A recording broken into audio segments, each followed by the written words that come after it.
Welcome back to Cask and Point. Today we're reviewing George T Stagg 2023. Now, I am so excited to do this review. I think very highly of the Buffalo Trace Antique Collection, where they have William Lou Weller, Eagle Rare 17, Sazerac 18, George T Stagg, and Thomas H. Handy. And I have bottles of Thomas Handy here. They're almost dead, but I have them. And actually some old ones. I have some 2015, some 2014, and I actually have a couple more elsewhere. And then we have George T Stagg here. I have a 2015 bottle, I have a 2022 bottle, but I actually don't have a bottle of 2023. So this is a sample from my good buddy Mark. Thank you so much, Mark, for sharing your amazing collection with me over the last few months. I mean, I just am so excited for this one. And really, I wanted to do this review today because the 2024 actually just released. It's 136.1 proof, very similar in stats to the 135 proof 2023. So I wanted to review this here with you guys today. Give us our thoughts, give us a nice base for when we're going to review 2024, hopefully sometime soon if I can get my hands on a sample. So really excited here today. But for a fun fact on George T Stagg, so it started in 2002.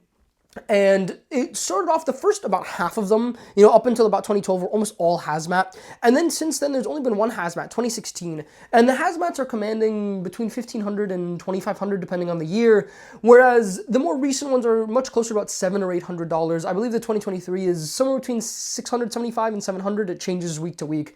But really excited. And actually, another fun fact is that 2015 George T Stagg, and I can't speak on any of the years because I don't have any other years, but 2015 actually doesn't have a guy in the back, and so the label is white, and so the bottle actually looks much lighter than the 2022, where there is a guy and it's actually much darker because there's a black sticker in the back that the juice is then reflecting off of. So I imagine this looks much darker than this one on your screen, which is kind of cool. Didn't know that until I owned the bottles, but 2023. That's enough blabbing about George T Stagg. Let's drink some good stuff. I mean, smells musty, smells old. George T Stagg is typically 15 years old. I believe this is a 15-year, 4-month, and they've always been at least 15 years. Some have been 16, 17, and 2018 was actually, 2011 was actually the only 18-year ever released of George T Stagg. So kind of cool, but yeah, I mean, we're drinking 15-year-old George T Stagg here. Yeah, it smells really old. I mean, the really musty oak is by far the most dominant note on the nose. And there's a little bit of that medicinal stag good cherry on that. There's some caramel, a little bit of maple. Definitely some vanilla in there, some heat in there as well. Some rice spice. A little bit of pepper. But the musty oak on this one, like a really toasted, almost like a burnt oak, is by far the most dominant flavor on this. Let's take a sip of George T Stagg 2023.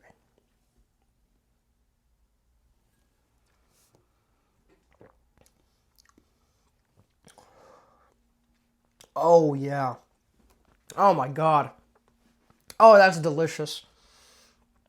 Oh, my God. So, it starts off with the oak and the cherry, and then it just gets into this, like, sparkly, like, rye. And it's like an in and out, like rye. And it's hard to explain, but the flavor in there, like, it's not a consistent rye taste. It's like it's sparking in my mouth as it's going throughout the palate on that one. That is so interesting. Maybe this is just because it was the first sip, so we'll take a second sip here, but that was pretty funky. But man, that is good. Now, I've tried George T Stagg 2019, 2020, 2022, and 2023 already, and these were months ago. And they didn't do a 2021 release because they just didn't think the stock was good enough, which is actually the lore behind Stagg Junior Batch 17 here. Ooh, somewhere back here. The lore behind Batch 17 is that they basically didn't make George T Stagg in 2021, and so it's very likely that there is some George T Stagg juice in that one. But anyways, I could talk so much about this stuff. This 2023 is delicious. I tried these a while ago, but my palate has come a long way, because I think the last time I had George T Stagg was probably in March. So definitely glad to revisit this one. There's so much more flavor on this. Definitely appreciating a lot more. Let's take a second sip.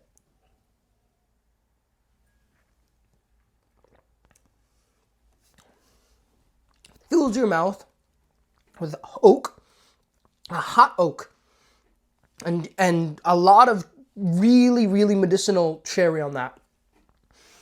And then it flows into like a very spicy, peppery, or like allspice The finish is probably medium to long length, but I will say it's very oaky. It's very oaky.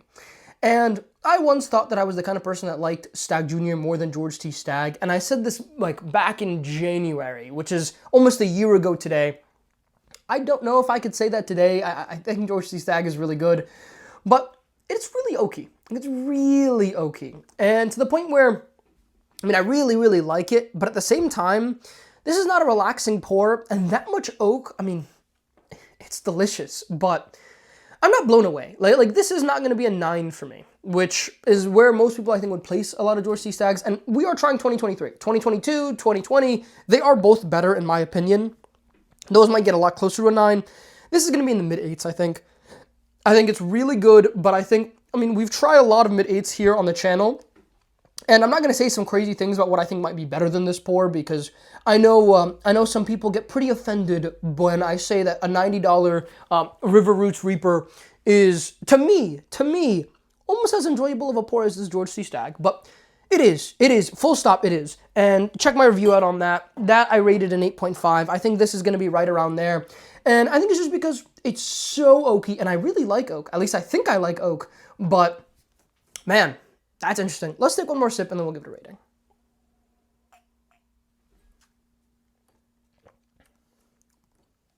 I mean, it's delicious. It's really good. I think it's giving you a really old tasting Stagg Jr., which is exactly what it is. There's so much oak on that one. But I think I liked the 2020 and the 2022 better because they had a lot more fruit in there, and you know, that made it seem at least like there was a lot more complexity. Like there was vanilla, there was maple. And this one is just really hot oak with some cherry, with some rye spice. And it's actually not the most complex pour in the world. And I mean, these are the kinds of things that we will revisit over the course of years and years, and I imagine will grow to continue to appreciate. I'm already appreciating this a lot more than I did, you know, when I first tried it, when I second tried it, all this stuff months and months ago. But it's good. It's really good. But I'm not going to go ahead and tell you it's worth $700. I think it might be worth half that. I think it really genuinely might be worth half that, you know, around 300, 400 bucks. I think this is an amazing pour. I can't get by spending $675, $700 on it. I don't think it's worth that. But today I'm going to rate this an 8.6. I think it's really, really good. I think there's a lot better out there. And I think even George T Stagg from the early 2000s, which we're going to be trying soon, we're actually expecting some like mid-2000s soon. So we're going to be reviewing those. I think those will get a lot higher, but that's George T Stagg 2023. It's delicious. It's not worth anywhere close to secondary. It's very, very oaky, and if you don't absolutely love oak, you might not even like it that much. So that's my review. Hope you all enjoyed it. I hope you have a lovely rest of your day, and I'll catch you all in the next one.